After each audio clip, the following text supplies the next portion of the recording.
ઘરમાં જે કઈ આવક થાય આવકમાંથી પંચમાંશ ભાગ ધર્મના માટે અલગ રાખો. પ્રત્યેક ધંધામાં કઈક પાપ થાય છે.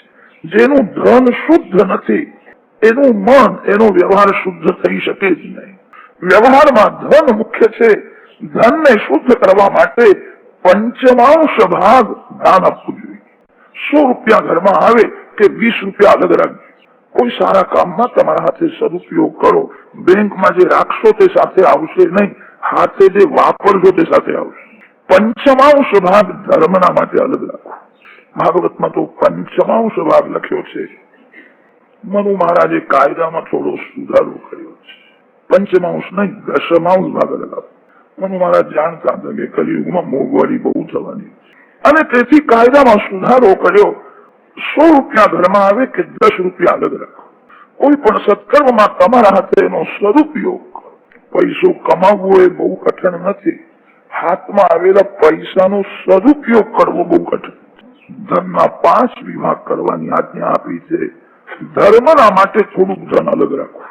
કામા એ શબ્દ ભાગવતમાં લખ્યો છે. ગ્રસ્ત મોક્ષ શ્લોકોમાં થોડુંક ધન વાપરે ક્ષમ્ય છે. થોડુંક ધન કામા લૌકિક સુખના માટે વાપરો. કેટલાક લોકોના પૈસા ફેશનમાં બહુ જાય, કેટલાક લોકોના પૈસા વ્યસનમાં જાય, ઘણા લોકોના પૈસા પથરામાં જાય. પૈસો લક્ષ્મીનું સ્વરૂપ છે. વિવેકથી ઉપયોગ કરો. લક્ષ્મીનો દુરુપયોગ કરે એને લક્ષ્મી ખરામાં ફેંકી દે છે. લક્ષ્મી માં છે, માનો ઉપયોગ થાય. મોક્ષોકમાં ગ્રસ્ત થોડુંક વાપરે ખોટું નથી. ભવિષ્યનો વિચાર કરી થોડુંક ધન સંગ્રહ કરવું. વૃદ્ધાવસ્થામાં છોકરાઓ પાસે માગવાનો પ્રસંગ આવે નહીં એટલું તમારી પાસે રાખજો. કલિયુગના છોકરાઓ જે કઈ મળે તે બધું વહુને જ આપી દે છે, મા બાપને કશું આપતા નથી. ભવિષ્યનો વિચાર કરીને થોડો સંગ્રહ કરો. કલિયુગમાં લોકો ધનને જ માન આપે છે. માનવમાં ઘણા સદગુણ હોય અને એના હાથમાં પૈસો ન હોય તો એની કિંમત નથી. પૈસાને જ માન મળે છે. તમારી પાસે કઈ ધન હોય ને તો તે ધનના લોભથી પણ છોકરાઓ તમારી સેવા કરશે. પાસે કઈ ધન ન હોય તો કેટલાક છોકરાઓ મા બાપને અનાથ આશ્રમમાં મૂકી આવે છે. થોડુંક ધન પાસે રાખજો. બધું છોકરાઓને આપશો નહીં. હું છું ત્યાં સુધી મારું, અને મારું શરીર ન રહે તો પછી તારું. બહુ વિશ્વાસ રાખવા જેવો આ કાળ નથી. એક ઠેકાણે એવું થયું, ડોહો કઈ માંદો પડ્યો. એ ડોહાને એમ થયું કે આ મનવાડમાંથી હવે હું કઈ ઉઠવાનો નથી. 4 છોકરાઓ હતા, બધાને બોલાવ્યા અને એકનો ભાગ એકને આપી દીધો. ડોહાએ પાસે પૈસો રાખ્યો. એને એમ થયું કે હું મરી જવાનો છું. ભગવાનની કઈ લીલા જુદી હતી. 6 મહિના પછી ડોહો સારો થઈ ગયો. મંદિરમાં દર્શન કરવા જાય. જેને હાથે વાપર્યું હોય ને એના હાથમાં ધન ન રહે તો એને દુઃખ થાય. ડોહાએ 4 છોકરાઓને બોલાવ્યા અને સરળતાથી કહ્યું, પેલા હું મંદિરમાં જતો હતો ત્યારે ભગવાનના માટે થોડો મેવો લઈ જતો, ભગવાનને અર્પણ કરો. મારી પાસે કઈ નથી, તમે બધા મને 100-200 રૂપિયા આપો તો રોજ હું થોડી સેવા કરીશ, તમને એનું પુણ્ય મળશે. છોકરાઓએ કહ્યું, બાપા તમે પેલા કરતા છો પણ હવે જમાનું ગયો, અમારાથી ન પૂછાય. મંદિરમાં તો ઘણી આવક છે, બધું લેવાની શી જરૂર છે? તમારી બહુ ઈચ્છા હોય તો 11ના દિવસે હું 1 રૂપિયો આપીશ, રોજ મૂકવાનું નહીં. બધું ડોહાનું હતું. ડોહાએ પાસે કઈ રાખ્યું નહીં. એને ઘરમાં કોઈ માન આપે નહીં. મોટા છોકરાની વહુ તો રોજ સંભળાવે, બાપા હવે તો વેચણી થઈ છે, થોડા દિવસ મારા દિયરના ત્યાં જઈને રહેજો. વેચણી કરવાની એટલે ડોહા ડોશીની પણ વેચણી કરવાની ને પછી ત્યાં જઈને રહો. ડોહો દુઃખી થયો. એનો ખાસ મિત્ર હતો, ત્યાં બેસવા જાય, વાતો કરે. મને ભગવાને કેમ જીવાડ્યો? ઘરમાં ખાવાનો ભાવ પૂછતા નથી, ત્રાસ બહુ આપે છે. એનો મિત્ર સમજી ગયો ડોહા પાસે કઈ પૈસો નથી ને તેથી લોકો એને માન આપતા નથી. એના મિત્રે કહ્યું, તને યુક્તિ બતાવું, તારી સ્થિતિ સુધરશે. પ્રભુએ તને ભક્તિ કરવા માટે આયુષ આપ્યું છે. વૃદ્ધાવસ્થામાં બહુ મનવાડ આવે અને મનવાડમાંથી એ ઉઠે ને શરીર સારું થઈ જાય તો સમજવું પ્રભુએ ભક્તિ કરવા માટે આયુષ આપ્યું છે. પ્રભુએ તારું આયુષ વધાર્યું છે. હું તને એક યુક્તિ બતાવું, ઘરના લોકો તારી સેવા કરશે. મારા ત્યાં એક લાકડાની પેટી છે, તે પેટીમાં નાના મોટા પથરા ભરું છું, તારું મોટું મારીશ અને હું તને આપું. આ પેટી લઈને ઘેર જા અને ઘરમાં છોકરાઓને બહુને કહેજે કે મારી પેટી મને મળી ગઈ છે. હવે મારે અહીંયા ઘરમાં રહેવું નથી, ગંગા કિનારે બધું લઈ જવું.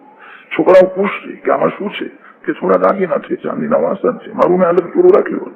મારે કઈ મને કઈ ઓછું પડે એવું નથી. 2-4 ગરીબોને જમાડીને જમું તોય મને ઘૂંટવાનું નથી, મેં અલગ રાખ્યું. પેટીને હાચવજે, આ પેટીની ચાવી કોઈને આપવાની નહીં, પેટીમાં પથરા જ ભર્યા. લો પેટી લઈ આવ્યો, છોકરાઓને કહ્યું કે હવે તો મારે ગંગા કિનારે જવું છે, મારી પેટી મને મળી ગઈ. છોકરાઓ પૂછે કે બાપા પેટીમાં શું છે? કે તમને પૂછવાની જરૂર નથી, તમારો ભાગ તમને મેં આપી દીધો, મારું ખાનગીને અલગ રાખ્યું હતું, મને આ દાગીના વેચી નાખવા છે. છોકરાએ વિચાર કર્યો કે પેટીમાં ઘણો માલ છે એવું લાગે છે. મોટા છોકરાની જે વહુ હતી ને તે બહુ ભણેલી હતી, કઈ BA BT પાસ થઈ હશે. બહુ ભણેલા લોકો બોલવામાં લખવામાં બહુ હોશિયાર હોય છે. એ સમજી ગઈ કે પેટીમાં ઘણું છે, જૂના જમાનાના દાગીના, એની કિંમત આ વખતે તો બહુ આવશે. તે બાપાને પગે લાગી, બાપા હું તમારી બધી સેવા કરવા તૈયાર છું, આજે મેં તમારા માટે લાપસી બનાવી છે. લો સમજી ગયો કે મારા માટે બનાવી છે કે પેટી માટે બનાવી છે. હું તને બરાબર ઓળખું છું, તું કેવી છું. તે મીઠું મીઠું બોલે, હું તમારી સેવા કરીશ. ડોહાને પેટી સાથે ઘેર લઈ ગઈ, ડોહાની સેવા કરે. એને તો ખાતરી થઈ બહુ સેવા કરું એટલે પેટી મને જ મળવાનું છે. ડોહાને સારું સારું ખવડાવે, રોજ હાથમાં 5-10 રૂપિયા આપે. બાપા તમારે મંદિરમાં જવા પડવાનું છે, મને કઈ જોઈતું નથી, તમારે આશીર્વાદ જોઈએ. ડોહ સમજી ગયો હતો કે તને આશીર્વાદ જોઈએ છે કે શું જોઈએ છે, મને બધી ખબર છે. 2-3 વર્ષ ડોહો રહ્યો, હાથે વાપ્યું. એ સમજી ગયો હતો કે ભગવાને મને આયુષ આપ્યું છે, આ બધા સ્વાર્થી છે, લુચ્ચા છે. સમજી ગયો તો સતત ભક્તિ કરે, મંદિરમાં સેવા કરે. 2-3 વર્ષ પછી ડોહાએ શરીર છોડ્યું. પછી તો 2 જણાએ વિચાર કર્યો કે બાપાએ પેટીમાં ઘણું રાખ્યું છે. બાપાએ મને કહ્યું છે આ પેટીમાં જે છે તે બધું તારું છે, આમાં કોઈનો ભાગ નથી, આ બધું જ મારું છે. મને એવું કહ્યું છે તમે બાપાના પાછળ સારી રીતે વાપરજો, આ બધું આપણને જ મળવાનું છે, એમાં કોઈનો ભાગ નથી. સારી રીતે શ્રાદ્ધ કર્યું, દાન આપ્યું. 15-16 દિવસ થયા, વ્યવહાર બધો પૂરો થયો. પછી 2 જણાએ વિચાર કર્યો રાત્રે દરવાજા બંધ રાખીને પેટી ઉગાડી. રાત્રે 12 વાગ્યા પછી પેટી ઉગાડી. પેટીમાં ભવિષ્યનો વિચાર કરી થોડો સંગ્રહ કર્યો. કલયુગના લોકો ધનને જ માન આપે છે.